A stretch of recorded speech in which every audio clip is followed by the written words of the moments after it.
para trabajar con ZBrush. Pero bueno, sigamos un poquito con el interface. Como os he dicho, tenemos aquí en la parte superior estos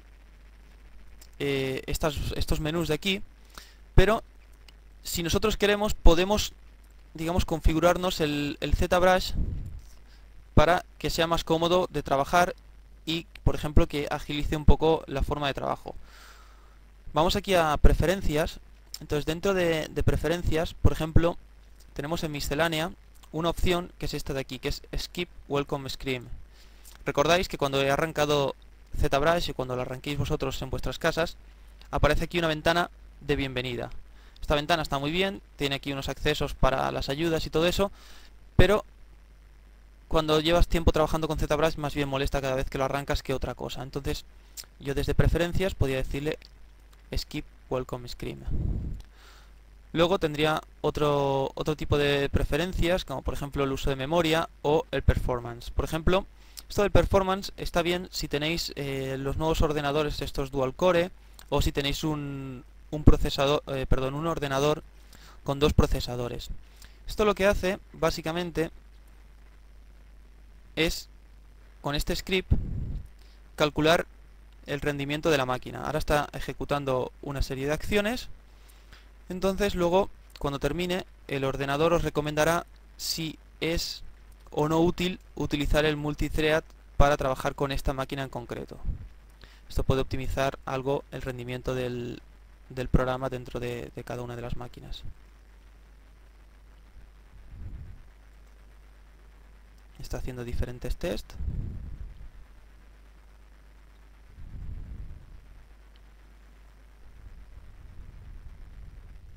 Bien. Y aquí nos indica que con multithread es un 28% más rápido la máquina. Entonces recomienda que se active el multithread para esta máquina. Entonces vamos a preferencias, multidraw, ya lo he activado, y bueno, podemos activar también multirender. Luego también tenemos algunas opciones, por ejemplo el uso de memoria. Esto, bueno, tampoco es recomendable pasarse mucho, pero sí subirlo. Por ejemplo, yo en esta máquina tengo 2 GB de RAM, entonces bueno, le he puesto que utilice 1200 de memoria. Esto limita directamente la cantidad de polígonos que puede tener un objeto 3D.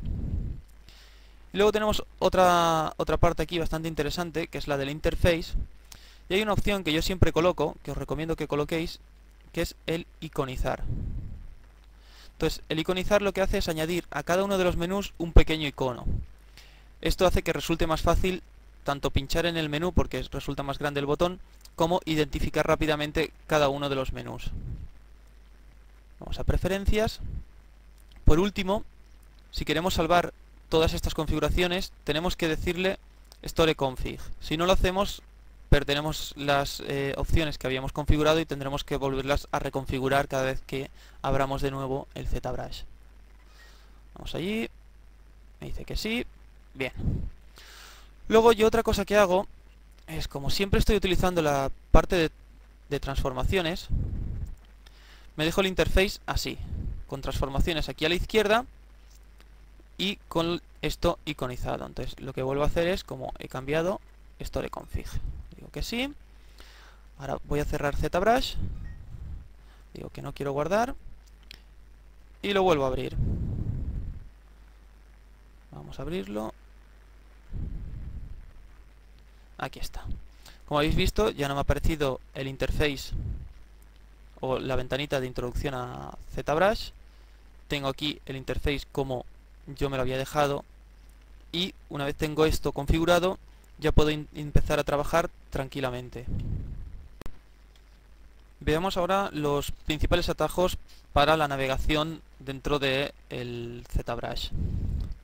Para ello voy a cargar una herramienta. Voy a ir, por ejemplo, vamos a ver, tengo por aquí,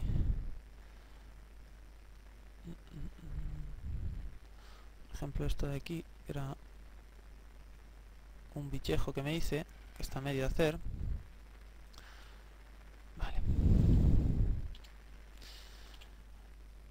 Entonces, cuando estoy editando el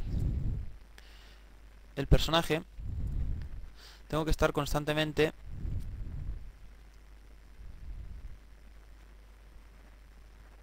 voy a bajar un poco la resolución, así. Bueno, tengo que estar constantemente moviéndome alrededor de él y ajustando las vistas para poder trabajar mejor con el elemento. Entonces, para orbitar alrededor del objeto, lo que tengo que hacer es, dentro de lo que es el canvas, pinchar en una parte que no sea encima del personaje, porque si pinchamos encima lo que hacemos es modificarlo, y mover. De esta forma lo que hacemos es orbitar alrededor del objeto. Si pulsamos Alt y pinchamos, sin soltar Alt, lo que hacemos es un paneo. Vale, que era lo mismo que hacer desde aquí el paneo. Luego, si pinchamos Alt, hacemos clic y antes de levantar el cursor del ratón o antes de levantar el lápiz de la tableta, soltamos Alt, lo que hacemos es zoom in, zoom out.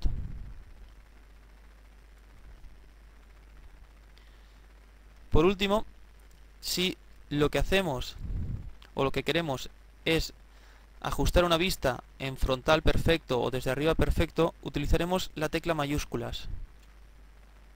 Fijaros, yo ahora pulso mayúsculas y ¡clac!, se engancha. Hay otra cosa también que es con la tecla Alt, si la pulsamos y hacemos, en vez de pinchar y mover, hacemos un solo clic, lo que hace es como un frame selection, ajustar la vista a la selección o al elemento 3D que estamos editando.